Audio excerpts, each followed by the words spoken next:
Ya kita dapat informasi bahwa di utara Pulau Bali ini, di utara Buleleng ini, ada potensi gas bumi yang sangat besar.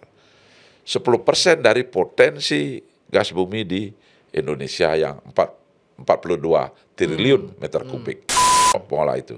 Oh, artinya Buleleng salah satu yang harusnya dapat pajaknya ini. Dari pengelola eksplorasi ini, ada bagian pajak pertambangan namanya. Ya. Pajak pertambangan itu sesuai dengan Undang-Undang Nomor 1 tahun 2022 diberikan kepada daerah-daerah yang berhak di sekitar. Kemarin ada berita kan Pak Prabowo memerintahkan Bu Sri Mulyani untuk stop untuk kegiatan anggaran infrastruktur. Nah, Pak Prabowo bilang itu.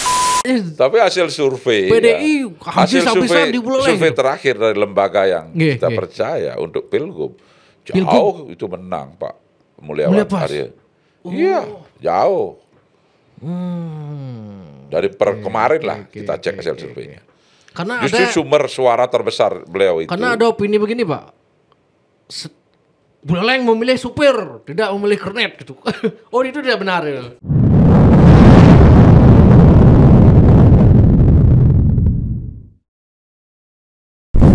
Om Swastiastu. Om Swastiastu. Rahajeng Rauh kembali Bapak Sugawo Kori. Terima kasih Bung Erwin, ini anak muda, pemilik masa depan. Last minute nih Pak. Ya. Gimana kondisi Buleleng ini Pak? Kira-kira? Ya Buleleng baik-baik saja. Baik-baik saja. Masyarakatnya damai-damai. Oke. Kemudian harapan untuk melakukan perubahan semakin besar dan semakin nyata. Gila. Ini saya nanya-nanya teman di Buleleng kan Pak. Ada yang bilang, bro, gimana sih kondisi di Buleleng? Siapa yang menang? Ada yang bilang, tetap PDI karena masyarakat Buleleng lihat Bojog calonnya pasti menang kalau dari merah gitu katanya Pak. Terus ada juga yang bilang, enggak, buktinya dulu Prabowo menang, masih masyarakat Buleleng ingin perubahan, prinsipnya udah nggak seperti dulu lagi gitu. Itu psikologis masyarakat Buleleng gimana sekarang Pak? Ya, mungkin kalau pandangan yang pertama itu ketika tahun 2004, 2009 mungkin masih seperti itu. Karena peralihan dari Orde Baru ke Reformasi ya. Tetapi setelah hampir 25 tahun Reformasi, itu masyarakat sudah mempunyai penilaian sendiri terhadap berjalannya pemerintahan di Kabupaten Buleleng. Lebih rasional lah masyarakat Buleleng sekarang gitu ya. Dan Buleleng itu secara historis itu selalu lebih awal rasionalnya di dalam bidang politik ya. Jadi terhadap perubahan-perubahan politik. Oleh karenanya dulu tahun 1849 itu Belanda itu memprioritaskan Buleleng dulu yang harus ditundukkan. Karena disinilah pusat perlawanan yang kuat. Sehingga dengan demikian Buleleng itu pun dengan susah payah lah melalui pertahanan Benteng Jagarage oleh Gusti Patih Jelantik gitu. Kalau kemudian pembulelengan tahun 71 atau termasuk tahun 65 itu memang perubahan itu ditimbul dari Buleleng lebih awal. Termasuk juga di dalam zaman kemerdekaan revolusi. Jadi orang-orang Buleleng yang banyak Mester Puja dan sebagainya itu. Jadi pembaharuan itu lebih banyak lahir dari Buleleng. Nah, setiap kurun waktu perubahan itu, kalau menurut sejarahnya itu antara 20 sampai 30 tahun terjadi perubahan politik secara nasional, termasuk di Buleleng. Jadi Bung Karno itu kan 22 tahun beliau. Bagaimanapun beliau mempertahankan diri untuk berkuasa tidak bisa. Waktu menghentikan kekuasaan beliau. Diganti Pak Harto kan. Pak Harto tahun 98 ya. Dari tahun 71 sampai 68, sekitar 30 tahun. Ya kurang apa kekuatan beliau? Beliau secara politik, militer mendukung, polisi mendukung. Tapi waktu zaman menghendaki beliau berhenti. Nah sekarang tahun 98 reformasi ya sampai 2024 ini. Jadi masyarakat sudah tidak bisa dibendung lagi karena memang itu sudah zamannya untuk berubah. Alam lah gitu. Ya contohnya waktu Pilpres kan. Pilpres itu jelas disebutkan bahwa 90% Ganjar Mahfud. Seperti tadi kan. Ya, Tapi faktanya masyarakat Buleleng itu memberikan penilaian lain. Padahal Pak Prabowo sendiri tidak pernah datang ke Buleleng kan. Gibran kan. Gibran tapi itu hanya sebentar saja, tidak masif. Buleleng memberikan pilihannya. Artinya, pertama, kurun waktu siklus perubahan itu memang sudah menghendaki perubahan di Buleleng. Kedua, fakta-fakta selama 25 tahun, masyarakat Buleleng merasakan apa yang dialami sama ini, masih tertinggal Buleleng dibandingkan dengan kabupaten yang lain. Kabupaten yang lain, ya bahkan kalau dia lihat dari segi angka indeks pembangunan manusia, kita nomor 6. Padahal Buleleng itu adalah daerah terluas, 24% dari luas Bali. Penduduknya 18,47% dari penduduk Bali. Dan sekarang memang potensinya belum banyak tergali. Ya mungkin nanti kita akan jelaskan itu. Siap. Ini kemarin saya kan nonton debat juga di Buleleng Pak ya.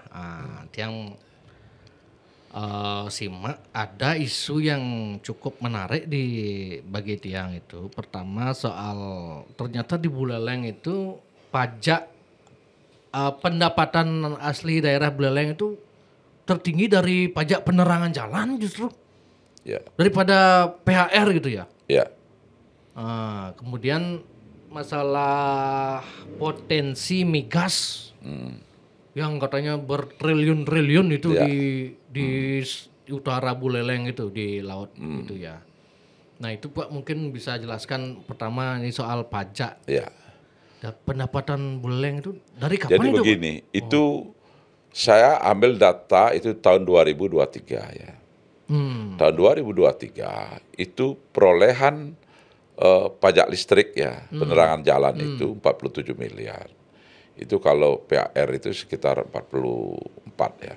Tapi yang lebih tinggi ada 60 miliar itu adalah dari BPTHB itu. Jadi biaya balik biaya tanah dan bangunan itu. Nah, persoalannya kenapa ini lebih tinggi dibandingkan dengan PHR, pajak hotel dan restoran?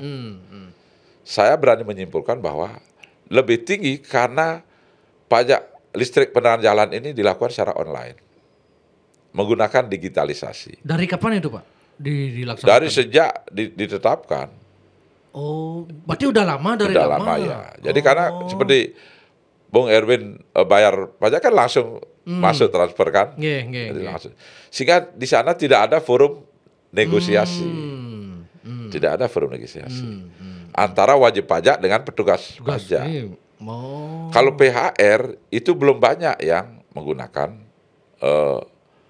sistem digitalisasi. Sehingga sangat dimungkinkan, kami tidak menuduh ya, tapi sangat dimungkinkan masih ada informasi wajib pajak itu yang belum fair. Atau dinegosiasi, seharusnya bayar 10, akhirnya dia bayarnya 5 atau berapa. Nah, oleh karena itulah belajar dari masalah ini, maka kami berketetapan hati, kita akan kalau masyarakat memilih saya, Sugeng Wiswardana ini, kita akan berketetapan hati untuk menerapkan digitalisasi kepada seluruh sumber pendapatan asli daerah, termasuk PHR. Itu satu ya. Karena kalau dengan demikian, saya punya keyakinan kenaikan pajak dari pajak hotel dan restoran ini akan signifikan. Berarti bukan karena minimnya ada hotel dan restoran di Buleleng sehingga pajak itu lebih kecil dibandingkan pajak yang lain gitu Pak? Bukan karena itu? Kalau hotel, restoran itu, kalau sekarang saya melihat sudah bergerak ya sudah. Tetapi memang lebih sedikit dibandingkan dengan Badung dibandingkan dengan Denpasar, Gianyar. Tetapi potensinya cukup besar. Kalau memang digarap maksimal itu. Garap maksimal. Itu belum lagi villa-villa. Oh iya. Villa-villa yang mereka juga mungkin ada yang ingin bayar pajak tapi perizinannya belum selesai. Atau mungkin informasinya belum nyampe dan lain sebagainya. Sehingga ini kan wajib pajak potensial. Kalau villa itu kan banyak sekali. Di Buleleng banyak villa, banyak sekali dari barat sampai ke timur, dari utara sampai ke selatan. Terutama barat, timur, selatan. Di daerah pegunungan yang view laut itu. Ya kalau diberikan kesadaran, pembinaan, kemudian kalau dia masalah perizinan dibantu, dilayani perizinannya. Saya kira dia akan bisa dengan sukarela. Saya ada teman-teman dekat itu. Oh ini belum bayar karena mereka nggak tahu gitu loh. Nggak ada pendekatan dan sebagainya. Ini besar. Kalau saya bisa mengatakan ratusan jumlahnya. Yang belum berizin? Yang potensi pajak. Nah kemudian juga yang ketiga itu kan termasuk di dalamnya dia kan banyak menggunakan air bawah tanah. Air bawah tanah ini kan juga kalau pajak hotel restoran tidak bayar, potensi air bawah tanah juga belum bayar kan. Ya itu berkesinambungan. Karena kalau saya sekarang kan juga saya kadang-kadang agak juga. Ya keuangan kita lemah, dari mana dapat uangnya dan sebagainya kan begitu terus keluhannya. Seperti misalnya kita ingin program-program yang sifatnya prioritas selalu dikeluhkan karena terbatasnya uang. Kalau saya tidak mulainya dari itu. Mulainya dari bagaimana meningkatkan pendapatan si daerah ini dengan cara-cara tadi. Di luar itu, tadi sudah Bung Erwin tanya tentang potensi. Nah, kita ini membangun Buleleng yang masih jauh tertinggal kan harus dengan semangat besar. Dengan optimisme yang tinggi. Salah satunya, setelah saya berdiskusi dengan teman-teman diaspora yang juga dari ITS dan sebagainya, ya kita dapat informasi bahwa di utara Pulau Bali ini, di utara Buleleng ini, ada potensi gas bumi yang sangat besar. 10% dari potensi gas bumi di Indonesia yang 42 triliun meter kubik. Justru di Bali Utara ini, di Laut Bali Utara ini, tepatnya di Blok Agung 1 itu. Nah, itu ada Blok Agung 1, Blok Agung 2. Agung 1, Blok Agung 2 ini apa ini? Blok Agung 1 itu persis berada di utara Buleleng. Kalau Blok Agung 2 itu berada di antara Sumbawa dan Lombok. Jadi kita tidak ngurusin itu kan, yang Blok Agung 2. Yang kita lirik ini adalah Blok Agung 1. Dan ini saya melihat, saya mendapat informasi sudah mulai persiapan untuk eksplorasi. Nah, sekarang posisinya kan ada di utara Buleleng ini. Kenapa kita harus diam? Kita harus, kalau memang kita punya hak atas eksplorasi itu, kita harus perjuangkan dong. Haknya dalam hal apa kan gitu. Nah, itu. Haknya itu adalah kalau Undang-Undang 1 tahun 2022 itu menyebutkan bahwa di tempat eksplorasi, di sekitar tempat eksplorasi itu berhak mendapat pajak pertambangan yang nanti dibagikan melalui dana bagi hasil. Berbeda ini dengan PHR. Kalau PHR, di mana lokasi pemungkuran PHR, seperti di Bandung misalnya, hotel-hotel, restoran, hanya Bandung yang dapat. Padahal dia datang ke Bali ini kan dalam rangka melihat lingkungan Bali, melihat budaya Bali. Tapi yang menikmati kan hanya 1-2 kabupaten yang besar. Tapi yang lain, Buleleng, Jembrane, Bangli, Karangsem, sebagai pendukung, itu tidak mendapatkan hak. Kalau dalam pertambangan lain. Jadi kalau dalam satu titik eksplorasi, daerah sekitarnya dalam radius tertentu itu mendapatkan hak untuk mendapat dana bagi hasil. Nah sekarang masalah kita adalah bagaimana kita secara hukum kita harus mengkajinya, apakah kita Buleleng dalam rangka eksplorasi itu mendapatkan hak apa tidak. Nah ini. Untuk itu perlu kita tim ahli yang mengkajinya, baik secara hukum maupun secara teknis. Dan ini orang-orangnya sudah ada yang siap membantu kita. Nah, katakanlah misalnya itu secara hukum Buleleng berhak, Bali berhak. Karena secara teknis begini kan begitu. Kalau saya kan tidak tahu teknisnya itu. Ya kita bikin proposal usulan kepada kementerian terkait kan. Kementerian terkait siapa? SDM. Yang kebetulan ketua umumnya kan ketua umum Golkar. Menterinya ketua umumnya Menterinya kan Pak Bahlil. Menterinya Pak Bahlil, Ya, Ketua Umumnya Pak Sugawo ya. Ya. Oke. Kemudian koordinasi kita dengan Menko Perekonomian kan, karena itu menyangkut perekonomian. Ya ketua menterinya kan Pak Erlangga. Rasanya kalau saya tidak sulit kalau kita mempunyai fakta-fakta yang jelas untuk berkomunikasi, untuk melaporkan, mohon petunjuk arahan. Dan kalau itu memang pantas, berhak secara hukum, apa susahnya? Kalau misalnya Made Mulyawan Arye terpilih jadi gubernur untuk ketemu Presiden Prabowo. Sehingga kalau kita mempunyai dana bagi hasil, ada persentasenya untuk provinsi kabupaten. Ini akan luar biasa. Seandainya ini kan. Itu kan misalnya hanya mimpi. Kita semua itu harus mulai dari mimpi dong. Cita-cita besar kita kan harus dari mimpi. Kemudian daripada kita tidak sama sekali. Misalnya setelah tereksplorasi, kemudian kita hanya bengong saja kan. Tapi lebih baik kita berjuang dari awal. Dan ini potensi. Gini Pak, saya dari perspektif orang awam aja Pak ya. Mendengar isu ini gitu kan. Misalnya ada potensi migas di Buleleng gitu. Di utara. Di utara Buleleng, ya. Buleleng gitu. Nah ini kenapa baru sekarang kemudian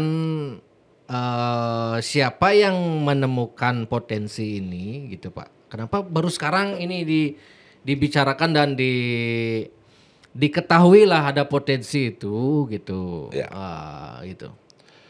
Sebenarnya kalau yang saya ketahui sudah lama. Termasuk juga para pejabat kita juga tahu. Tapi mungkin apakah dia tidak berani mengungkap atau pesimis kalau mengungkap, takut nanti dikatakan tidak berhasil. Kalau saya tidak berpikirnya. Saya tahu, saya berdiskusi dengan ahlinya, kalau memang ada potensi, kenapa kita tidak kaji bersama-sama? Kemudian kalau memang secara hukum, secara teknis, kita berpotensi untuk mendapatkannya, kenapa kita tidak perjuangkan? Perjuangkan pasti kepada kementerian terkait. Tapi kan bukan Bulelengnya yang berhak menggarap itu Pak. Enggak, Buleleng, Bali dan Buleleng. Itu dah. Karena itu berada posisi di sepanjang Laut Bali itu. Utara Bali. Utara Bali itu. Wilayah Kabupaten Buleleng. Maksudnya kan bukan kewenangan dari Pemkab Buleleng itu. Gini yang menggarap potensi itu. Berarti dari kementerian Pak ya? Oh ya dong, persetujuannya kan dari beliau. Kemudian berkoordinasi dengan Menko Perekonomian, kemudian juga nanti dengan Menteri Keuangan kan.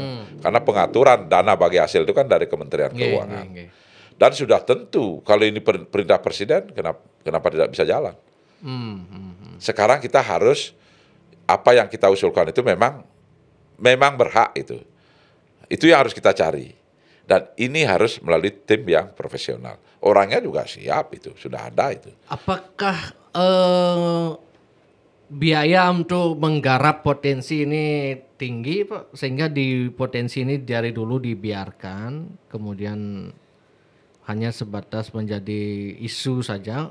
Di debat kan ada dari lawannya Pak Sugawo bilang, itu memang ada, cuman rumor gitu katanya. Enggak.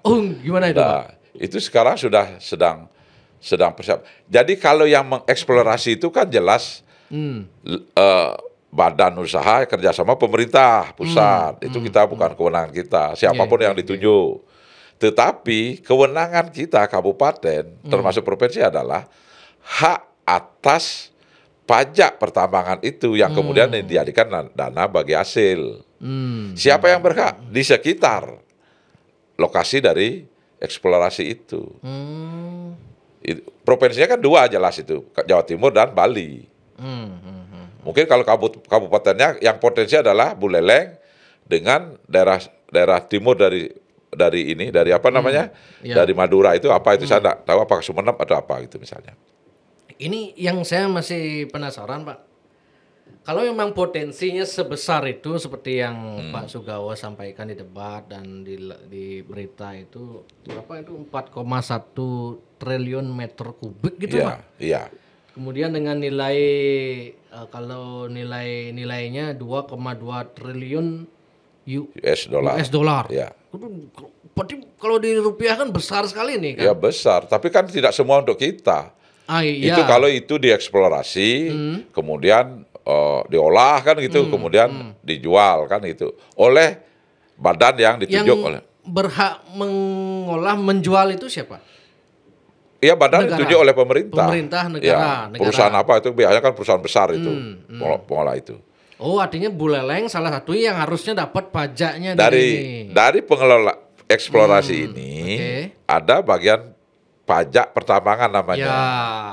Pajak pertambangan itu sesuai dengan Undang-Undang Nomor 1 tahun 2022 diberikan kepada daerah-daerah yang berhak di sekitar pertambangan itu. Kami berharap ini kita masuk di sekitar itu. Untuk mencapai pada kata di sekitar itu kan harus dikaji hukum ya, dengan lokasi dan sebagainya di bawah, dengan potensi yang di bawah. Kalau misalnya ya eksplorasi di satu titik kan bukan di sana saja anunya. Sumbernya kan, dia kan menyebar dalam radius sekian mil itu, sehingga masuk mungkin wilayah kita kan begitu. Nah itu kan ini teknis yang akan mengatakan itu.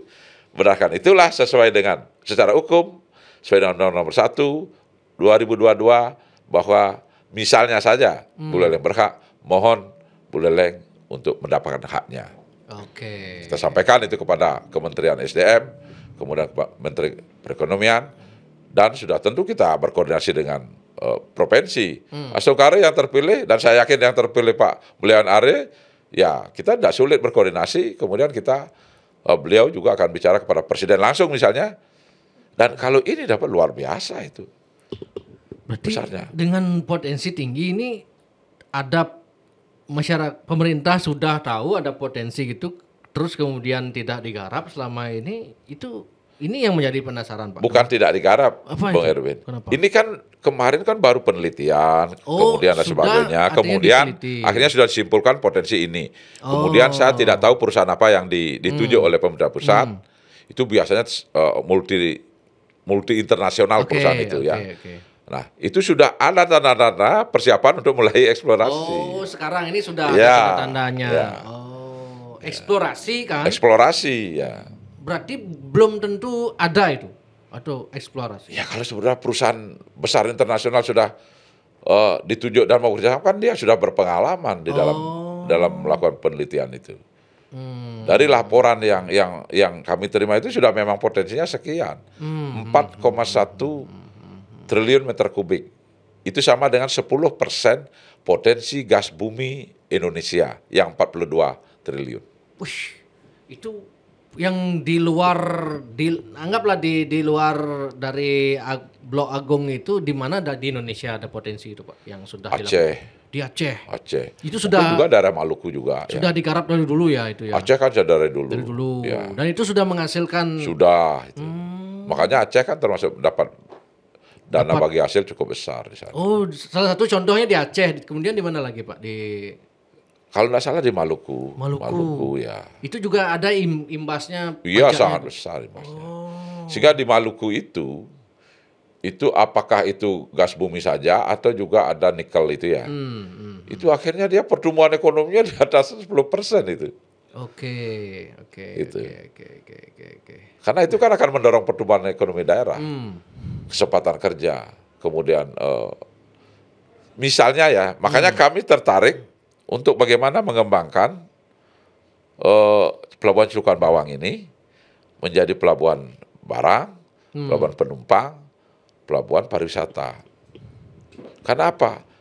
Karena memang utara ini jauh lebih dekat dengan industri-industri besar di Kalimantan, Sulawesi, termasuk di Papua, Sulawesi. Yang kebutuhannya banyak. Termasuk IKN kan. IKN kan menjadi kota besar kalau sudah berjalan sebagai ibu kota negara. Penduduknya pasti banyak kan. Penduduk itu kan banyak kebutuhan kan. Kebutuhan beras, kebutuhan ayam, kebutuhan daging, kebutuhan buah dan lain sebagainya. Dan kebutuhan lainnya. Dan pelabuhan lebih dekat itu adalah Celukan Bawang, bukan Benoa. Ya enggak? Begitu juga mereka yang ingin nanti berekreasi ke Bali lewat IKN, atau kalau eksplorasi ini berjalan, dia akan lebih dekat untuk ke Buleleng. Kalau eksplorasi berjalan itu kan banyak tenaga kerja di sana. Setiap sekian minggu dia harus ke darat kan. Ini potensi yang artinya begini. Apa itu pasti nyata? Kalau menurut kami keyakinan nyata. Tetapi kalau didiamkan itu sudah pasti kita tidak dapatkan. Tapi kalau kita pemerintah anggaplah PMK Buleleng diam juga tidak mendapatkan gini Pak. Ya kan kalau kita tidak termasuk daerah yang disebut daerah sekitarnya. Oh. Ya kan bisa saja eksplorasi itu di luar 12 mil ya laut, tapi di bawahnya dia kan bisa nyampe ke Buleleng kan, potensi di bawahnya. Kan bisa dong. Sanalah perlu perjuangan secara teknis juga, hukum dan teknis ya. Biar secara hukum Buleleng mendapatkan manfaat dari itu. Oke. Kemudian pertanyaannya bagi masyarakat awam, itu kan kau pemerintahnya dapat, saya dapat apa ini masyarakat gitu Pak? Gimana gitu? Kalau ada masyarakat itu secara kan begini, ketika kita mendapatkan bagian dari dana bagi hasil PAD, banyak hal dari PAD itulah pelayanan masyarakat diberikan. Misalnya saja di Gerokga itu ada ataupun tidak ada dari eksplorasi ini, kami sudah berketetapan nanti kita bangun rumah sakit di sana. Untuk pelayanan masyarakat. PAD meningkat, pembangunan lebih bergeliat. Gitu. Kemudian kesempatan kerja. Kemudian juga misalnya kami juga sudah berketetapan nanti di Kecamatan Gerokga itu akan membangun SMK untuk perikanan dan pelayaran. Kita untuk membangkitkan semangat bahari kita. Dan kebetulan itu daerah utara ini kan daerah 144 km panjang pantai yang harus kita berdayakan. Berdayakan. Dengan terobosan, kalau hanya begini-begini saja, pasrah, pesimis, gimana caranya kita tidak punya? Ya kapan kita maju? Kapan bisa maju? Kita harus ada terobosan. Nah untuk itulah diperlukan perubahan. Perubahan yang berani untuk melakukan satu hal yang baru. Untuk apa? Untuk perubahan hari esok yang lebih baik Buleleng. Untuk siapa? Untuk anak cucu kita. Untuk anak cucu kita.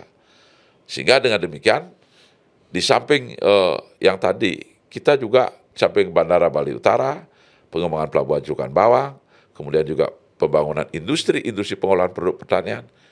Satu lagi kita harus wujudkan Singaraja sebagai kota pendidikan. Ini sudah dekat ini, tinggal moles. Sehingga nanti Singaraja dikenalnya adalah sebagai kota pendidikan. Kalau dikenal sebagai apa ciri kota pendidikan itu? Fasilitasnya lengkap dalam hal pendidikan, kualitasnya memadai, biayanya tidak mahal kan itu. Lingkungan kondusif. Itu cirinya. Inilah kita ciptakan sehingga contoh staf Empukuturan kita backup nanti dia menjadi universitas yang berbasis keagamaan ya, agama Hindu yang kuat. Coba kita lihat transmigran kita di seluruh Indonesia jumlahnya besar sekali. Dan dia juga pasti akan nyaman kalau belajar tentang ekonomi yang berbasis Hindu itu di staf Empukuturan. Begitu juga Undiksa dan lain sebagainya. Sekarang aja Undiksa itu dari mungkin 12.000 atau berapa mahasiswanya. Sudah hampir 2.000 itu orang dari luar Buleleng. Nanti kalau itu menarik, ya semua mereka akan kita berikan fasilitasi dan mereka itu membawa uang. Bayar kos-kosan, belanja untuk makan sehari-hari, untuk jajan dan sebagainya. Itu adalah basis dari pemberdayaan ekonomi rakyat. Dan ini harus disiapkan, bukan dibiarkan begitu saja terbentuk. Harus disiapkan, Pak.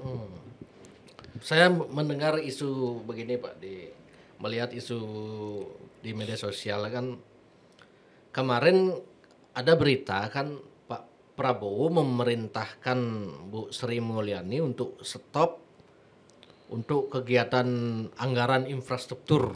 Nah, Pak Prabowo bilang itu. Kemudian viral lah ini berita ini. Kemudian oleh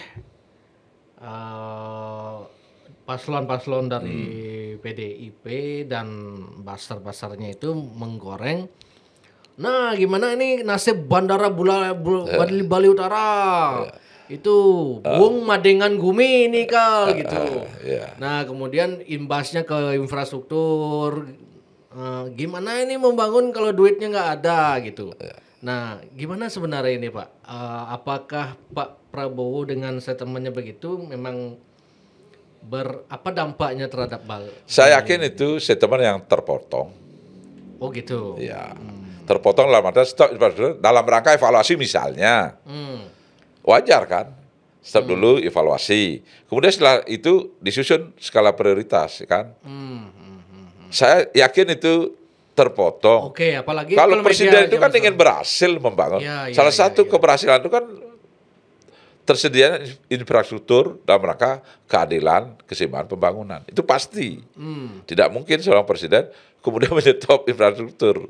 Tapi kalau menyetop dalam rangka evaluasi, kemudian setelah itu menyusun lagi skala prioritas, saya kira itu yang mungkin. Makanya ini statement Pak Prabowo ini karena mungkin ya dipotong itu. Itu dalam bentuk berita kan, bukan video omongan Pak Prabowo itu. Makanya ini sebenarnya gimana sih Pak Prabowo? Ya kita maklum lah. Jadi kan sekarang posisinya, misalnya ya kalau dibilang posisinya antara kami yang setuju perubahan, kemudian dalam rangka perubahan itu kita menawarkan Bandara Bali Utara, Tukan Bawang, industri pengolahan, kemudian kota pendidikan, dihadapkan dengan yang tidak setuju dengan hal ini. Oke. Kan begitu. Wajar lah gorengannya. Ya pasti.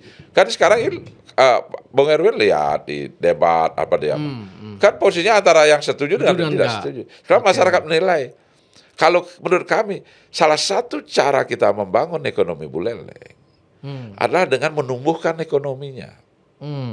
Untuk menumbuhkan ekonomi, faktor investasi ini sangat penting. Karena investasi inilah yang akan nanti menyerap tenaga kerja.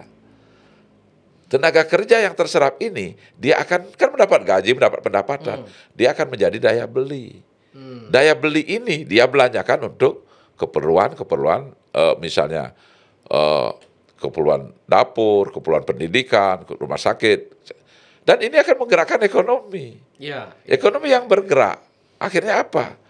Kemajuan pergerakan ekonomi akhirnya kan melahirkan kemampuan bayar pajak bagi para pengusaha kan. Kemampuan bayar pajak ini akan melahirkan peningkatan pendapatan daerah. Peningkatan pendapatan daerah ini yang melahirkan peningkatan pelayanan kan. Infrastruktur, kemudian pelayanan kesehatan, kemudian peningkatan kesejahteraan untuk ASN dan lain sebagainya. Kan itu. Kalau menurut saya, jadi posisinya dua kubu ini yang istilahnya kemapanan dengan anti kemapanan kan gitu ya. Ya cukup segini aja gitu. Apa programnya ya enggak ada gitu. Ya. Cukup segini, biarkan Bali segini. Iya gitu. Padahal Buleleng kalau ingin meloncat ke depan, maju ke depan harus ada terobosan. Terobosan itu jelas kami tawarkan. Jelas. Bandara Bali Utara, kemudian juga Pelabuhan Tukan Bawang, kemudian juga industri-industri pengolahan produk pertanian, perikanan, peternakan, Kota Singaraja sebagai kota pendidikan, dan satu lagi, kami akan usulkan bis dari wisatawan dari Jawa itu lewatnya di Singaraja dulu, bukan langsung ke selatan. Emang bisa gitu Pak? Ya kalau keputusan gubernur kenapa enggak? Karena selama ini, jadi wisatawan dalam negeri yang dari Jawa itu pulangnya lewat Buleleng setelah uangnya habis semua.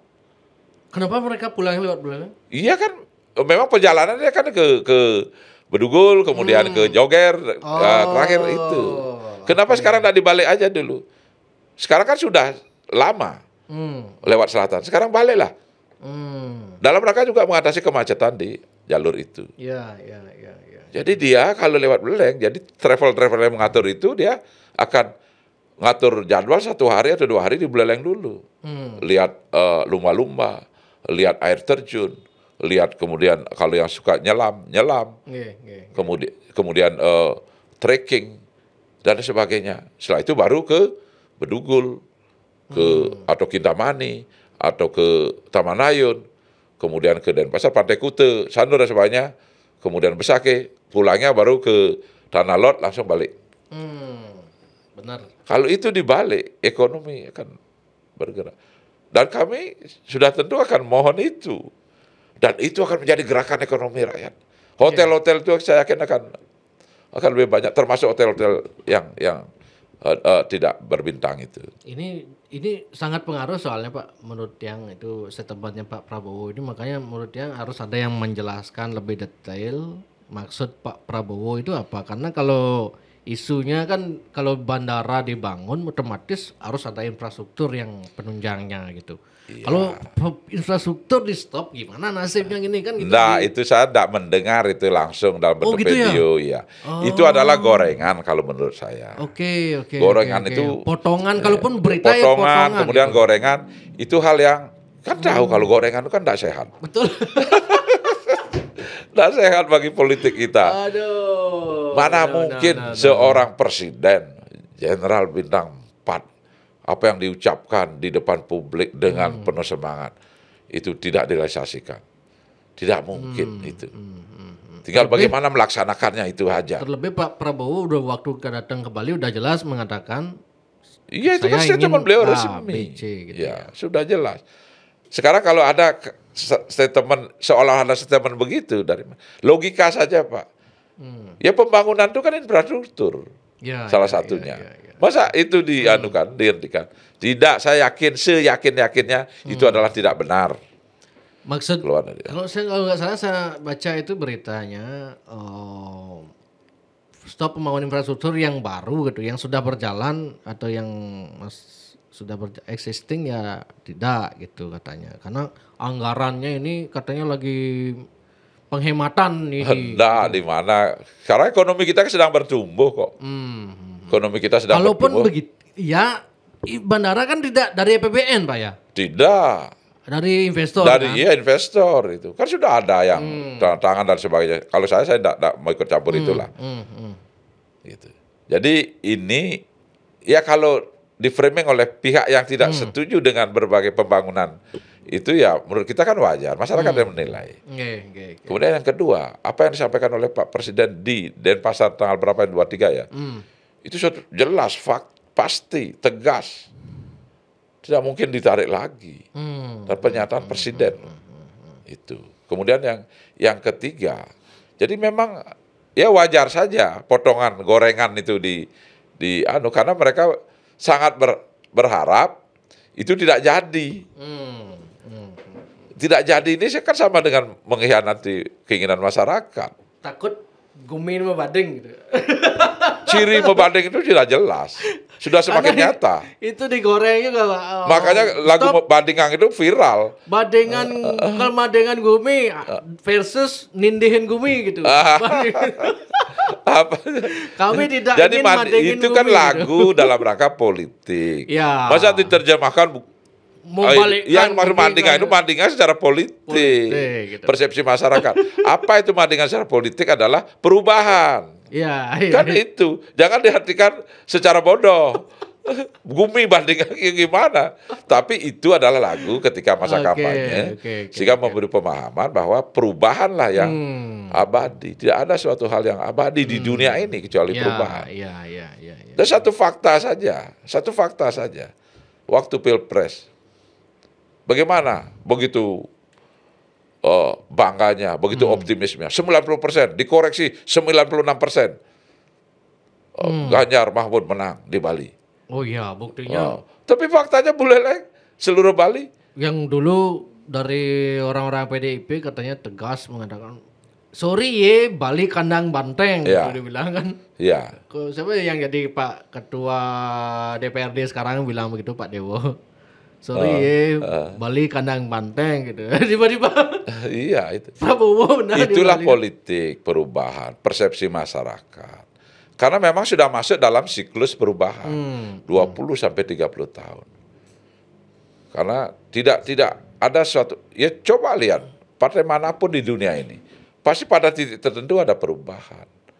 Di Malaysia, kemudian Filipina, kemudian di Thailand kan semua ada, tidak terus-menerus.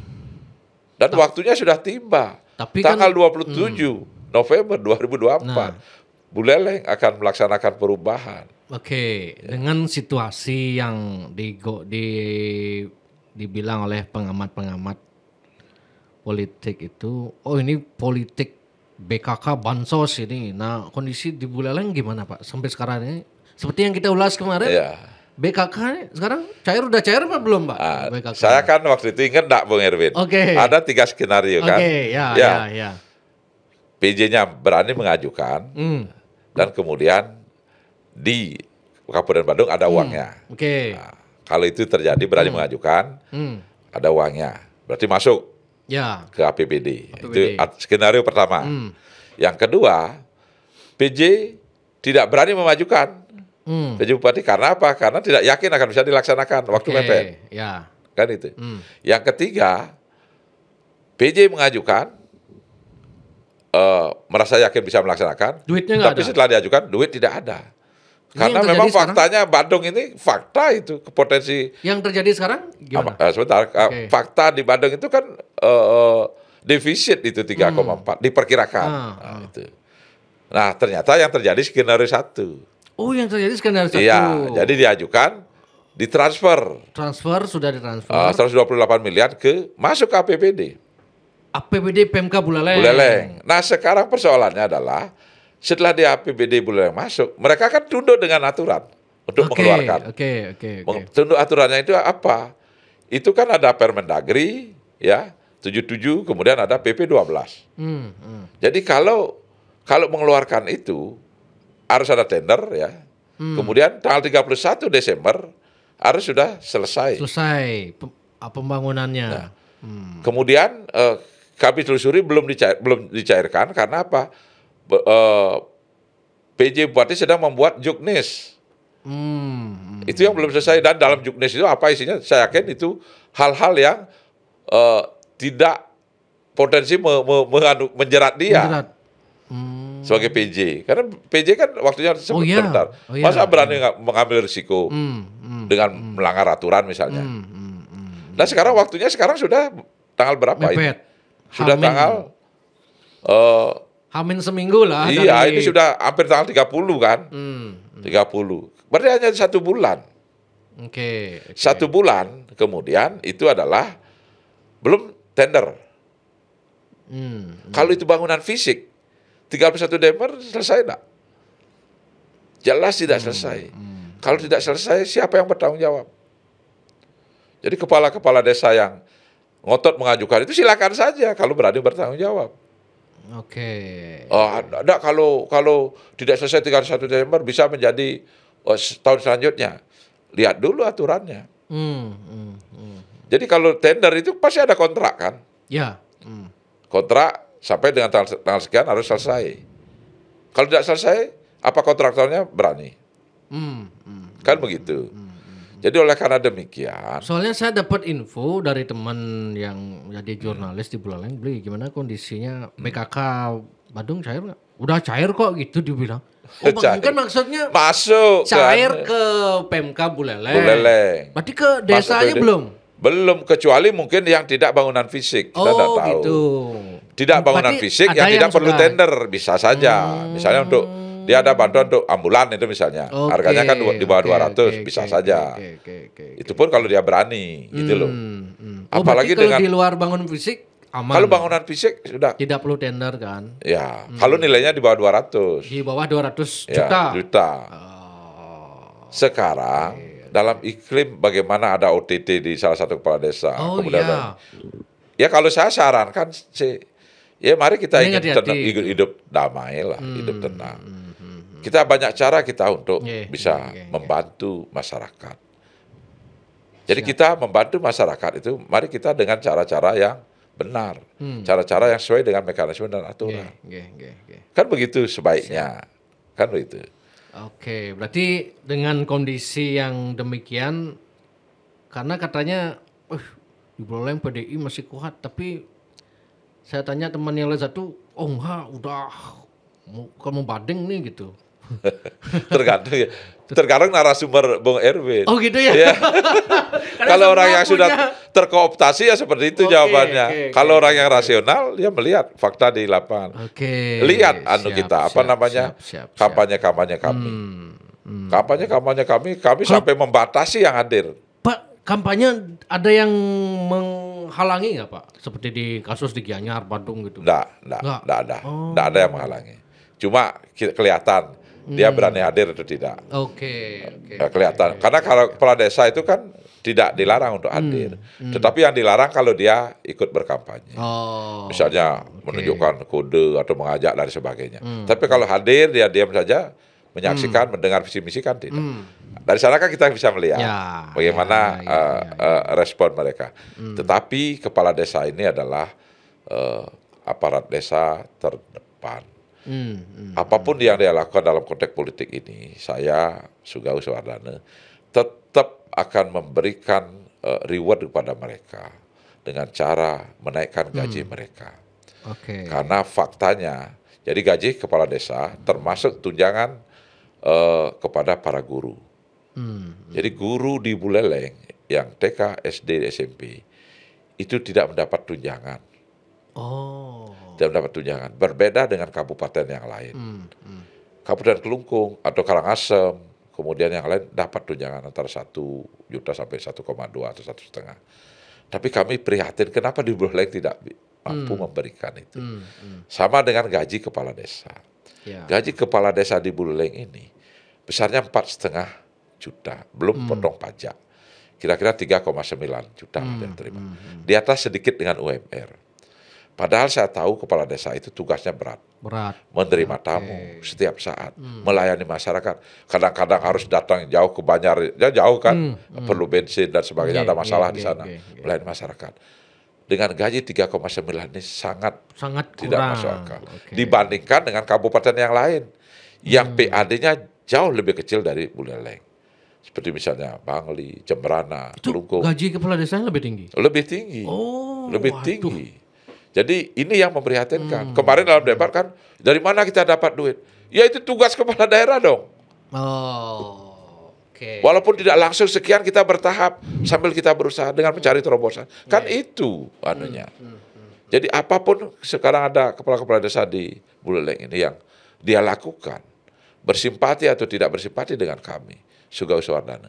Tapi kami tetap bersimpati, memperhatikan beliau-beliau itu karena saya memandang beliau itu adalah ujung tombak pembangunan di desa.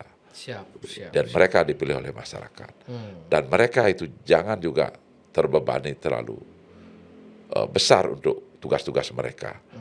Oleh karena itulah kami tetap akan memperjuangkan kenaikan gaji mereka. Terlepas dari mereka apakah dia mau datang kampanye kita atau mungkin ya asal jangan kita temukan dia ikut berkampanye gitulah. Kalau ikut berkampanye itu kan lain masalahnya ya. Itu masalah hukum itu. Masalah kalau ada yang melaporkan ke Bawaslu dan sebagainya. Jadi oleh karena demikian untuk guru-guru, untuk kepala desa kami komit. Karena apa? Harkat dan martabat mereka kami jaga. Masa mereka kumpul dengan guru yang lain dari Karangasem misalnya, dapat DPP? Enggak. Saya dapat sekian. Kan begitu ya. Jadi oleh karena demikian kami akan berusaha sekuat tenaga memperhatikan mereka atas nama membantu mereka melaksanakan tugas lebih baik, lebih profesional, atas nama harkat dan martabat sebagai orang Buleleng yang dipercaya memimpin Buleleng tingkat desa. Siap Pak Sugeng Kori. Ini karena Buleleng ini saya melihat kan kedua dari lawannya Pak De Gajah juga gempur sekali di Buleleng nih.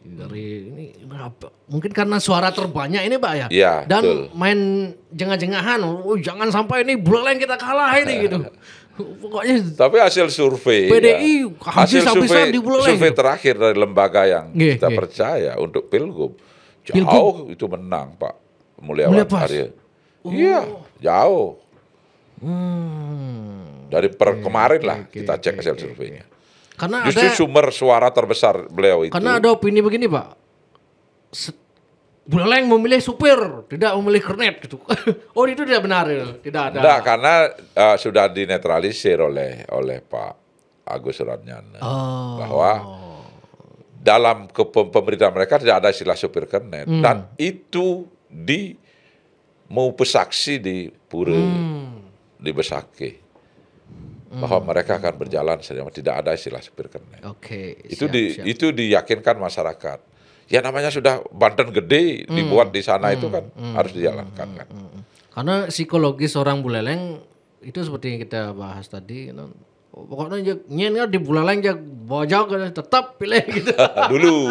Dulu, sangat dulu malahan itu. Oke, siap Pak Sugawo. Tapi kalau sekarang dengan indikator kemenangan Prabowo Gibran dan respon masyarakat, dan kebetulan juga sangat sejalan dengan program-program kami yang ingin memperbaiki nasib mereka melalui terbukanya kesempatan kerja yang seluas-luasnya, peningkatan kualitas pendidikan, dan perhatian kepada guru, kemudian juga kepada kepala desa maupun masyarakat lainnya. Saya yakin persepsi masyarakat berubah. Mereka sebagian besar akan pro perubahan. Oke. Sugawo Suwardana. Mantap. Terima kasih Pak Sugawo. Terima kasih. Semoga apa yang Pak harapkan bisa tercapai di 27 November ini. Dan masyarakat Buleleng tentunya pasti sudah cerdas lah sekarang. Sudah tahu siapa yang harus dipilih di tanggal 27 ini gitu. Ya semoga Buleleng lebih maju lagi Pak. Karena biar tidak Buleleng cuman dipakai woi, Buleleng nih, gini suara terbanyak, itu aja. Iya. Tapi masyarakatnya merantau semua gitu. Iya, itu. Gimana kita mempertahankan nilai luhur budaya? Merantau, kemudian ya galungan baru pulang. Tapi kalau kita siapkan kesempatan kerja di Buleleng, pagi sampai sore dia kerja, malamnya bisa menggambal di Balai Banjar. Bisa mereka menggebagan, bisa mereka membantu ke ke setre dan sebagainya. Itulah pikiran kami. Siap. Sukses semua Pak Sugawo. Terima kasih Bung Erwin yang telah menghidupkan secara sehat perpolitikan di Bali ini melalui diskusi-diskusi ini. Biar terus hangat lah Pak. Hangat tetapi sehat. Oke. Bukan panas dan memanas. Gitu. Ya terima kasih. Sukses semua Pak. Semoga sehat selalu. Kita tutup Om Santi.